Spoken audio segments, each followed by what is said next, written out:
Je viens de percer le mystère de 2026. Le Stade de France et l'album XX ne sont que la partie visible de l'iceberg. Fally ne célèbre pas seulement ses 20 ans de carrière. En fait, il lance sa plus grande révolution.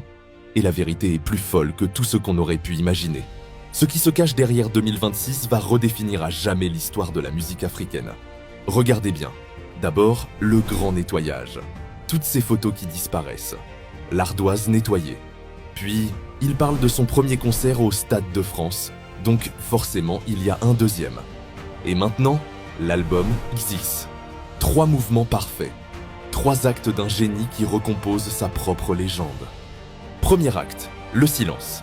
Nettoyer Instagram, c'est créer le vide, l'attente, le mystère. Deuxième acte, le rêve, le Stade de France, le symbole ultime. Troisième acte, la révélation. XX, l'album cathédrale. Mais regardez cette phrase, chaque victoire porte votre nom. Ce n'est pas un album, c'est un transfert de propriété. Il nous donne ses victoires. Pas 2024, pas 2025, mais 2026. 2 ans de construction, 2 ans d'attente. Pourquoi ? Parce qu'un monument ne se construit pas en un jour. De 2006 à aujourd'hui, de droit chemin à Formule 7, de l'Olympia à U-Arena, tout ça n'était que de l'échauffement. Les fondations, l'apprentissage. L'homme qui parle aujourd'hui n'est plus l'artiste de 2006, c'est un architecte. Pourtant, on peut déjà dire, plus grand artiste congolais de tous les temps, plus grand francophone africain. Les chiffres le prouvent, l'influence le démontre, l'héritage est déjà écrit. Mais lui, il veut écrire l'histoire au-delà de l'histoire.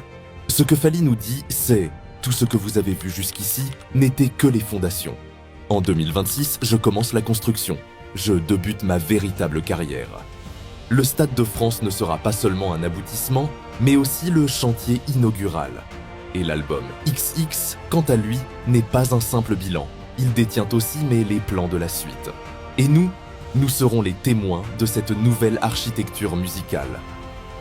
Alors ne manquez surtout pas le Stade de France ce 2 mai.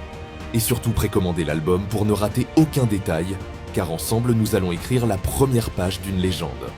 Une page que l'Afrique n'a encore jamais vue, portée par un artiste francophone. Soyez prêts, l'histoire ne fait que commencer. Donc si tu veux faire partir de ceux qui écrivent l'histoire et non de ceux qui la racontent, commente, je suis prêt pour la suite.